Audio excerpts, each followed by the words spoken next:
Hi everyone! Welcome back to my channel. For today's video, pag-usapan natin ang mga 5 maling akala natin tungkol sa credit card.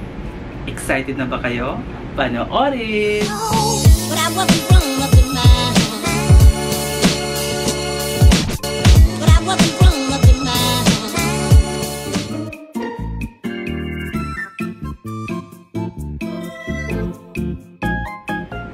Marami sa atin ang takot kumuha ng credit card. Dahil nga, ang dami ring nababaon sa utang dahil dito. Pag may credit card ka, feeling mo ang dami mong pera na kaya mong bilhin kahit na ano. Kaya yun, kaskas dito, kaskas dyan. Anong napala mo? Dami yung utang, no? Guys, let's be a responsible credit card owner. And let's pay our credit card bills on time and consistently.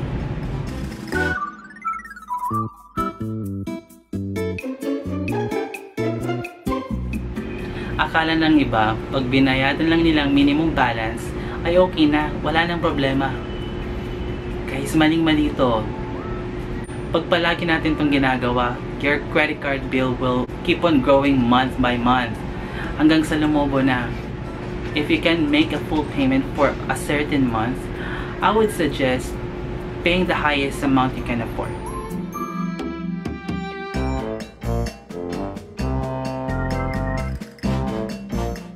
Guys, it is wrong to assume that whatever terms you have on your credit card are set in stone. Always remember, credit card terms are always negotiable. All you have to do is to call your bank and ask. Example na lang guys, yung nangyari sa akin. Nagka-charge ako ng annual fee sa isa sa mga cards ko. So, tinawagan ko lang ang bangko. Since good payer naman ako, they waived my annual fee charge. Not only 1 year guys, not only 2 years. But 3 years na winave nila. Dahil, yun nga, I'm a good payer and been with them for how many years now.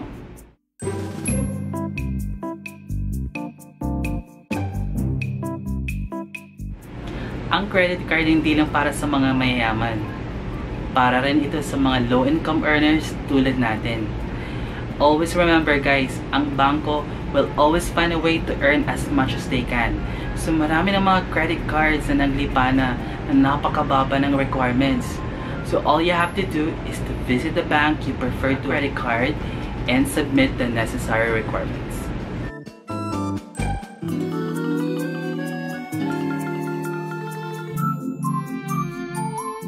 Ito nang malalang narinig ko.